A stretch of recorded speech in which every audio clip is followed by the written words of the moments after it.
Welcome to all of you. आप सभी लोग का स्वागत है। आज हम लोग क्वेश्चन सीरीज में जो है दूसरे टॉपिक के साथ हम लोग डिस्कशन करेंगे।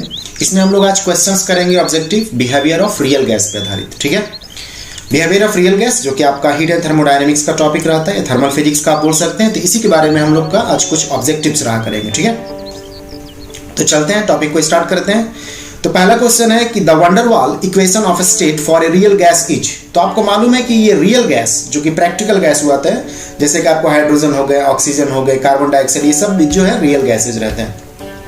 तो उसके लिए जो आइडियल गैस का जो इक्वेशन पहले से आप पढ़े हुए थे, PV = nRT, ठीक है, वो सही रिजल्ट एक्चुअली लेकर के नहीं आते। PV = nRT जो है वो आइडियल गैस के लिए लगा करता है, आइडियल गैस के लिए। ठीक है, ये आइडियल गैस के लिए लगा करता है। ठीक है, जो कि आपको रियल गैसेज में ये काम नहीं करता। रियल गैसेज में हम लोग को इसको यदि लगाते हैं तो रियल गैस के लिए जो है ये गलत रिजल्ट लेकर के आता है। तो रियल गैस के लिए वंडरवाल गैस इक्वेशन जिसमें प्रेशर करेक्शन और वॉल्यूम करेक्शन किए गए, तो वो जो इक्वेशन रहा करता है वो इसके इक्वेशन का फॉर्मेट जो रहता है वो ये इक्वेशन रहता है, P+A/V² V - B = RT। ठीक है, जहां पे A/V² ये प्रेशर करेक्शन बोला जाता है और ये जो B जो है एक्चुअली है इसको वॉल्यूम करेक्शन में हम लोग इसको कंसीडर करते हैं। ठीक है, तो ये हम लोग का वंडरवाल गैस इक्वेशन है फॉर द रियल गैसेस। और ये जो होता है जिसको आप फेमसली रूप से इस्तेमाल करते रहते हैं, PV = nRT, और या तो PV = RT बोल सकते हैं फॉर 1 मोल। तो ये जो रहा करते हैं वो रियल गैस के लिए नहीं, आइडियल गैस के लिए रहते हैं, PV = RT। और रियल गैस के लिए, प्रैक्टिकल गैस के लिए जो है वो वंडरवाल गैस इक्वेशन रहा करते हैं जिसमें प्रेशर करेक्शन और वॉल्यूम करेक्शन होते हैं। ठीक है, तो हम लोग नेक्स्ट टॉपिक में चलते हैं। नेक्स्ट क्वेश्चंस में चूज द रॉन्ग स्टेटमेंट। तो देखिए रॉन्ग स्टेटमेंट आपको बोल रहा है। कभी कभी एग्जाम में क्या होता है ना, हम लोग इस पॉइंट को नहीं ध्यान देते हैं और मालूम चला कि आप जो है हड़बड़ी में देखें और आपको पहला वाला लग रहा है करेक्ट, तो आप करेक्ट के हिसाब से टिक मार सकते हैं कभी कभी जो। ठीक है, ऐसा कभी कभी मिस्टेक होते हैं। ठीक है, हड़बड़ी में एग्जाम में ऐसे होते हैं। तो ये रॉन्ग स्टेटमेंट को बोल रहा है चुनने के लिए। ठीक है, करेक्ट स्टेटमेंट को नहीं, रॉन्ग स्टेटमेंट को। तो देखिए joule expansion is a free expansion, तो ये आपको रियल स्टेटमेंट है, ये सही बात है, क्योंकि जूल एक्सपेंशन जो होता है एक केस होता है फ्री एक्सपेंशन का जिसमें कूलिंग इफेक्ट एक्चुअली रहा करता है। तो ये सही है। ठीक है, तो ये सही हो गया, ये सही है, मतलब ऑप्शन सही, मतलब ऐसा नहीं कि इसका आंसर सही है। ठीक है, ये स्टेटमेंट सही है, एक्चुअली स्टेटमेंट जो है वो सही है। ठीक, तो ये हमारा आंसर नहीं रहेगा क्योंकि रॉन्ग स्टेटमेंट चुनने के लिए बोल रहा है। इन Joule expansion gas expands into vacuum. ठीक है, बोल रहा है कि गैस जो है एक्सपैंड्स करता है वैक्यूम में, तो सही बात है। यदि जूल एक्सपेंशन आप पढ़े होंगे, जूल एक्सपेरिमेंट, तो उसमें जो है गैस को हम लोग अलाउ करते हैं फ्रीली रूप से एक्सपैंड करने के लिए वैक्यूम में, जिसकी वजह से कूलिंग इफेक्ट जनरेट होते हैं। ठीक है, तो ये भी स्टेटमेंट सही है, लेकिन ये आंसर हमारा नहीं होगा कि हम लोग को रॉन्ग स्टेटमेंट चुनना है। ठीक है, जो स्टेटमेंट गलत है उसको चुनना है। No external work is done in Joule expansion, तो ये भी स्टेटमेंट सही है, ये स्टेटमेंट सही है, लेकिन ये हमारा आंसर नहीं होगा।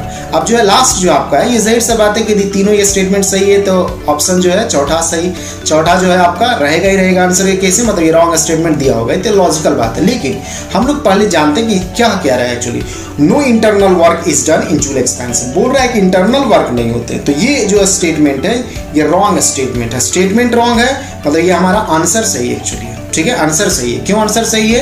क्योंकि बोला ही था कि रॉन्ग स्टेटमेंट को चुनिए। अब देखिए जो है इंटरनल वर्क होते हैं एक्चुअली जूल एक्सपेंशन, जो कि फ्री एक्सपेंशन का केस है, तो उसमें जो डेल्टा यू रहा करता है, इंटरनल एनर्जी जो रहते हैं वो -ΔW रहा करता है। ठीक है, तो जो वर्क रहा करते हैं वो इंटरनल एनर्जी के फॉर्म में स्टोर होते हैं या इंटरनल एनर्जी जो है वर्क करने में इस्तेमाल हो सकते हैं। ठीक है, तो यही बोल रहा है कि no internal work is done in Joule expansion. तो वर्क होते हैं एक्चुअली। ठीक है, वर्क होते हैं इन मॉलिक्यूल्स को रीअरेंज करने के लिए। मॉलिक्यूल्स जो रहा करते हैं गैस में उसको रीअरेंज करने के लिए एक तरह से आप बोल सकते हैं, या उसके इंटरमॉलिक्यूलर फोर्सेस को ओवरकम वगैरह करने के लिए, या वापस कुछ ग्रुपिंग करने के लिए जो वर्क होते हैं। ठीक है, तो ये स्टेटमेंट एक्चुअली जो है रॉन्ग है। ठीक है, ये स्टेटमेंट जो है वो रॉन्ग है और यही रॉन्ग स्टेटमेंट को हम लोग को चुनना था, तो हमारा आंसर जो हो जाएगा ये हो जाएगा। ठीक है, अब हम लोग आगे की ओर बढ़ते हैं। तो आगे की ओर बढ़ते हैं तो नेक्स्ट की थोड़ा स्क्रॉल कर, तो choose the wrong statement from the following. तो पहला जो आपको है Joule Thomson, Joule expansion always produces a cooling effect. ठीक है, तो ये सही स्टेटमेंट है। जूल एक्सपेंशन जो होता है वो आपको कूलिंग इफेक्ट जो है वो प्रोड्यूस करके देता है। जूल एक्सपेंशन जो होता है, ठीक है, उसमें कूलिंग इफेक्ट आपको जनरेट हुआ करता है। तो ये बात सही है, जूल एक्सपेंशन बोल रहा है। ठीक, अगला वाला मैं आपसे बोल रहा है कि Joule Thomson effect is always a cooling effect, is always a cooling effect. तो ऑलवेज नहीं रहा करता है एक्चुअली। ठीक है, कुछ पर्टिकुलर केसेस में वो डिसाइड होता है ये इक्वेशन में कि P2V2 - P1V1, ठीक है, इसमें कौन एक्चुअली बड़ा है। ठीक है, तो P2V2 यदि ग्रेटर रहा करेगा तो आपको जो है कूलिंग इफेक्ट रहा करता है, और यदि लेस हो जाएगा इससे तो हीटिंग इफेक्ट भी जनरेट हो सकते हैं in the case of joule Thompson effect. ठीक है, ये दो अलग अलग एक्सपेरिमेंट है, जूल एक्सपेंशन और ये जूल थॉम्सन। ठीक है, तो जूल थॉम्सन में हमेशा ही कूलिंग इफेक्ट कोई जरूरी नहीं रहता है, डिपेंड करता है वेदर दिस टर्म, ये जो टर्म है ये पॉजिटिव है या नेगेटिव है, जो कि इस बात पर डिपेंड करता है weather P2V2 is greater than P1V1 और लेस देन P1V1। ठीक है, इसके आधार पे वो कूलिंग और हीटिंग जो है डिसाइड होते हैं। ठीक है, ग्रेटर रहा यदि P2V2 तो कूलिंग वाला इफेक्ट होगा, लेस रह गया तो एक्चुअली हीटिंग वाला इफेक्ट हो सकता है। ठीक है, तो इसलिए ऑलवेज की वजह से ये स्टेटमेंट जो है रॉन्ग एक्चुअली हो चुका था, ये रॉन्ग स्टेटमेंट है।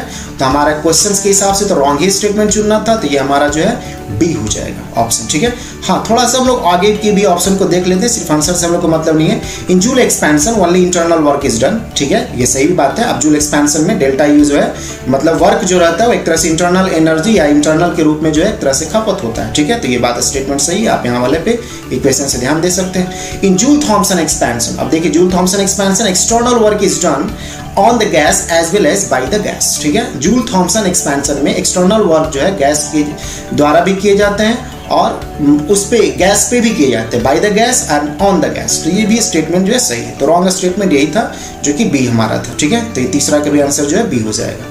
अब हम लोग नेक्स्ट क्वेश्चन में आते हैं। नेक्स्ट क्वेश्चन में लास्ट ऑप्शन ढका हुआ है, इसलिए थोड़ा सा हम लोग आगे की ओर बढ़ते हैं इसको जो। ठीक है, तो देखिए नेक्स्ट क्वेश्चन में एक्चुअली क्या बोला जा रहा है, इन जनरल गैस इक्वेशन। ठीक है, PV = RT, जो कि किसके लिए है, ये किसके लिए है, आइडियल गैस के लिए। ठीक है, लेकिन बोल रहा है कि wonder wall introduced correction factor A/V² इन प्रेशर, प्रेशर वाले टर्म में करेक्शन फैक्टर को इंट्रोड्यूस किया था।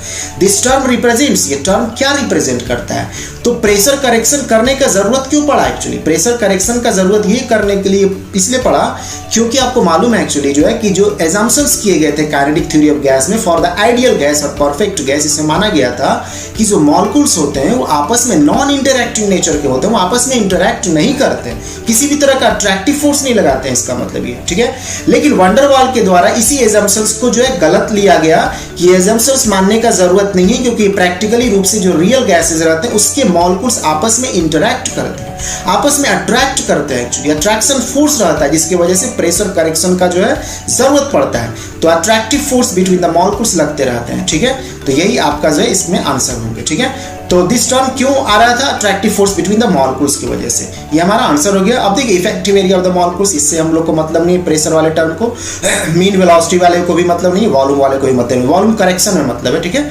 लेकिन वॉल्यूम वाले में जो है करेक्शन का जरूरत पड़ता है जब आप मॉलिक्यूल्स का जो है साइज को कंसीडर करते थे। हाँ, तो आपसे बोल रहा है प्रेशर के बारे में जानकारी, तो प्रेशर का जो वजह पड़ रहा है करेक्शन करने का due to attractive force between the molecules, जो कि रियल गैस के मॉलिक्यूल्स आपस में अट्रैक्ट करते हैं। ठीक है, ये प्रैक्टिकल गैसेस जो रहते हैं वो आपस में उसके मॉलिक्यूल्स अट्रैक्टिव फोर्स लगाते हैं, इसलिए प्रेशर करेक्शन करने का जरूरत पड़ा वंडर वॉल गैस के द्वारा। वही आइडियल गैस के द्वारा, आइडियल गैस में जो है जम्पशंस जो लिए गए थे काइनेटिक थ्योरी में, इस बात को माना जाता था कि मॉलिक्यूल्स नॉन इंटरैक्टिंग नेचर के होते हैं, जो कि गलत है एक्चुअली, प्रैक्टिकल केस के आधार पे भी देखते हैं या रियल गैस के आधार पे। तो ठीक है, तो हम लोग आते हैं इस बात में, हम लोग को ये ध्यान में होगा ही आपको जो है कि प्रेशर करेक्शन करने का क्यों जरूरत पड़ता है। जस्ट मिनट, थोड़ा आगे चला गया एक्चुअली।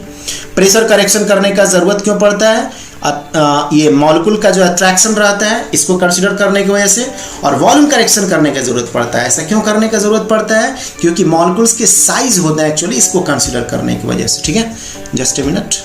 हाँ, तो जो नेक्स्ट क्वेश्चन आपका है जो स्क्रीन पे आपको दिख रहा होगा कि the dimension of the constant B in van der Waals gas equation are that of, ये करेक्शन जो हुए थे, करेक्शन क्या हुआ थे वॉल्यूम में, V-B हुआ था। तो जाहिर सा बात है जो वॉल्यूम में कुछ चीजें ऐड होगा या सब्ट्रैक्ट होगा तो वॉल्यूम ही का टर्म होगा। ठीक है, तो volume, the dimension of constant B in van der Waals gas equation जो आपको रहा करते हैं वो किस चीज का डायमेंशन आपको रहा करेगा, वो वॉल्यूम का डायमेंशन रहा करेगा, वॉल्यूम का। ठीक है, ये इसको जो है टाइपिंग में थोड़ा मिस्टेक कर दिए हैं लोग। ठीक है, ये वॉल्यूम वाला आपको जो है रहा करेगा, ये वॉल्यूम, सिर्फ वॉल्यूम रहेगा एक्चुअली। ठीक है, सिर्फ वॉल्यूम, इसको नॉर्मली सही कर ले रहे हैं। ठीक है, सिर्फ वॉल्यूम एक्चुअली रहेगा। ठीक है, उसका जो यूनिट रहेगा वो सिर्फ वॉल्यूम रहेंगे। ठीक, ये वॉल्यूम आपका रहा करेगा। ठीक, थोड़ा टाइपिंग मिस्टेक हो गए जो लोग। ठीक है, इसके बाद जो है अब हम लोग आगे की ओर चलते हैं नेक्स्ट वाले में, the value of critical volume. ठीक है, VC according to the van der Waals gas equation is, critical volume का जो आपको वैल्यू जो रहा करते हैं वो क्या रहते हैं, तो according to the van der Waals gas equation आप ध्यान में रख सकते हैं कि VC जो होता है वो 3B के बराबर होता है। 3b के बराबर होता है, ठीक है।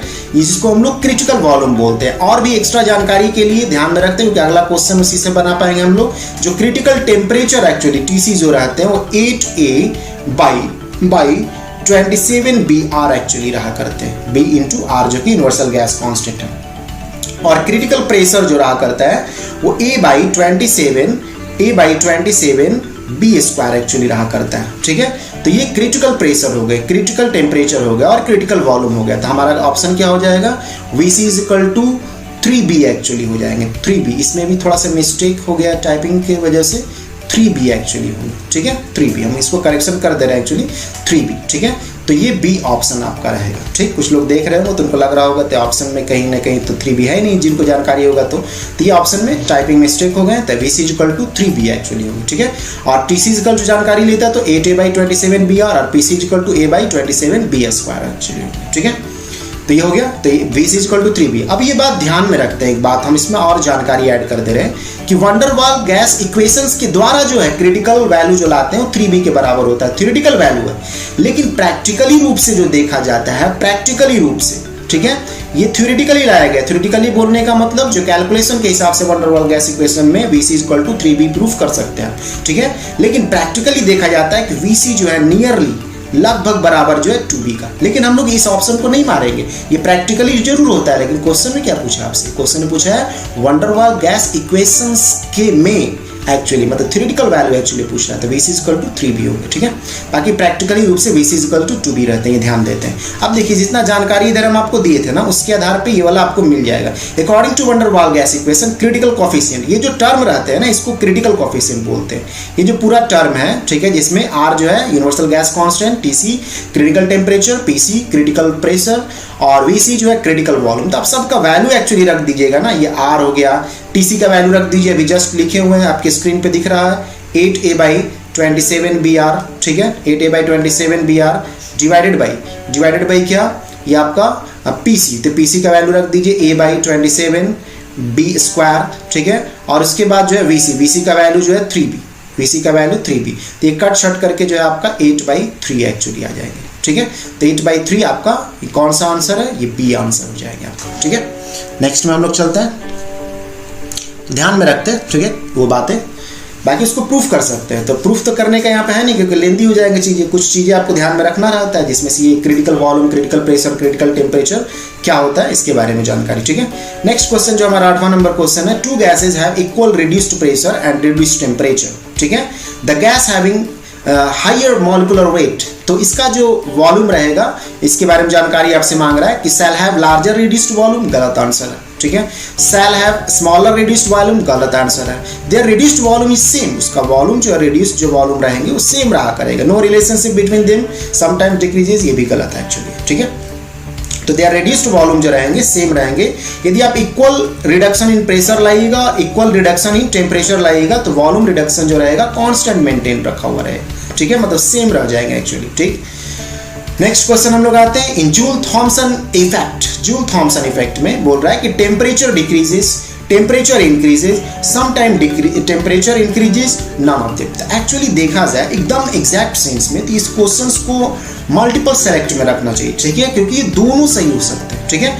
टेम्परेचर जो डिक्रीज भी करता है कुछ केसेस में और इंक्रीज भी करता है कुछ केसेस में, लेकिन यदि MSQ नहीं है, मल्टीपल सेलेक्ट क्वेश्चन है, तब तो ये दोनों टिक मारते हैं आप जो है। यदि आपको एक ही चॉइस को जो है चुनना है, ठीक है, ओनली वन चॉइस, तब फिर आप जो है नॉर्मली क्वेश्चंस के हिसाब से, अब इसको तो ऐसा नहीं कि टिक नहीं मारिएगा या रॉन्ग में इसको लेकर चले जाइएगा। प्राय अधिकतर केसेस में जो रहा करते हैं वो कूलिंग इफेक्ट के बारे में ही बात होता रहता है, इसलिए हम लोग उसको टेम्परेचर डिक्रीज इसको बोल सकते हैं यदि सिंगल ऑप्शन वाला रहा तो। नहीं तो यदि मल्टीपल सेलेक्ट रहा तो ये दोनों केस हो सकते हैं, जैसा कि ऊपर वाले में हम एक बार बोले थे आपको जो है कि depending on whether P2 V2 is greater और P1 V1 is greater we can decide whether cooling effect will be done और हीटिंग इफेक्ट विल अकर, ठीक है। तो इसके बारे में बताया गया था आपको जो, ठीक है। तो बताएं इसमें कि कैसे चुनाव करना है, ठीक है। ऐसे कुछ नहीं बोला हुआ है तो प्राय आप चुनना है ही आपको जो है। तो टेम्परेचर डिक्रीजेस, कूलिंग वाला जो है आप एक तरह से ले सकते हैं। ऑब्जेक्टिव का कुछ खामियां रहते हैं जिसमें नॉर्मली क्लियर नहीं रहने के बाद जो ज़्यादा पॉपुलर रहता है बातें उसी को हम लोग सेलेक्ट करते हैं, ठीक है। क्योंकि डिस्कशन तो इसमें कर नहीं सकते हैं, आपको कोई ना कोई टिक करना है। और ये क्वेश्चन से आपको यदि सपोज कर लीजिए ऑनलाइन वगैरह एग्जाम में आते हैं तो वहाँ पे तो कंप्यूटर जो एक ही बात को समझेगा, ठीक है। अब जो है नेक्स्ट में जो हम लोग का क्वेश्चन है फॉर एन आइडियल गैस, बोला जा रहा है कि आइडियल गैस के लिए एक्चुअली जो है आइडियल गैस, ठीक है, यहाँ पे आइडियल गैस के बारे में बात बोल रहा है, ठीक है, रियल गैस के बारे में नहीं, ये ध्यान जरूर रखते हैं। हम पूरे स्क्रॉल कर दे रहे हैं ताकि पूरा क्वेश्चंस जो नीचे भी एक्चुअली इसका ऑप्शन, ठीक है, हम स्क्रॉल कर देंगे एक्चुअली जो है। फॉर एन आइडियल गैस, पहली तो बात तो ये है कि for an ideal gas joules law is internal energy of an ideal gas does not depend on pressure and volume, ठीक है, and is a function of temperature only, ठीक है। तो आइडियल गैस के लिए बात सही है कि आइडियल गैस के लिए जो है इंटरनल एनर्जी यूज हो रहा करते हैं, वो क्या रहा करता है, वो फंक्शन रहते हैं ओनली टेम्परेचर, ठीक है। लेकिन रियल गैस के लिए जो है इंटरनल एनर्जी, ध्यान रखिएगा, रियल गैस के लिए यदि पूछता तो, ठीक है, टेम्परेचर का भी फंक्शन रहता है, साथ में वॉल्यूम का भी फंक्शन रहता है, इंटरनल एनर्जी, ठीक है। तो यदि रियल गैस का पूछता तो, लेकिन यहाँ सावधान रहते हैं, ये आइडियल गैस के बारे में पूछा हुआ है, ठीक है। Internal energy of an ideal gas does not depend on its temperature, ये तो बिल्कुल गलत बात बोल रहा है, टेम्परेचर पे ही डिपेंडेंट रहता है, तो ये गलत आंसर हो गया, ठीक है। उसके बाद जो है आपको नेक्स्ट ऑप्शन जो आपको था, internal energy of an ideal gas does not depend on it's pressure and temperature, temperature पे तो डिपेंड करता ही करता है, ठीक है, whether it gas is real gas और आइडियल गैस, वो टेम्परेचर डिपेंडेंट तो होता ही होता है, ठीक है। तो ये वाला ऑप्शन जो आपका जो रह रहा है सी वाला ऑप्शन, वो भी गलत है। फिर लास्ट वाला बोल रहा है कि internal energy of an ideal gas depend upon pressure volume and temperature, ऐसा बात नहीं, आइडियल गैस में जो है वो डिपेंडेंसी जो है सिर्फ टेम्परेचर पे रहा करते हैं, ठीक है, और प्रेशर वॉल्यूम पे नहीं रहा करते। वही आपका रियल गैस में जो है internal energy will be function of temperature as well as volume, ठीक है, ये ध्यान में रखते हैं, ठीक। तो ये आपका जो है डिस्कशन कंप्लीट होता है, इससे आप जो है फंडामेंटली रूप से जो है इस टॉपिक को जो है एक तरह से आप रिवाइज कर पाए, ठीक है। तो कैसा लगा ये आपको, इसका जानकारी जरूर आप फीडबैक में देते हैं। बाकी उसके बाद हम लोग जो है नेक्स्ट वीडियो में नेक्स्ट टॉपिक के साथ मिलेंगे, नेक्स्ट चैप्टर के साथ मिलेंगे, ठीक है। रिवाइज करते रहिए चीज़ों को, और फिजिक्स को अच्छी तरह से जो एक तरह से आप एक तरह से बोल सकते हैं, आप कमांड में इसको रख सकते हैं, या आप ऑब्जेक्टिव वगैरह या आप जो क्वेश्चंस वगैरह करते रहते हैं, तो ठीक है। तो क्वेश्चंस वगैरह करना जरूरी आपको रहता है, ठीक है। तो आज हम यही रहने दे रहे, तब तक के लिए थैंक यू।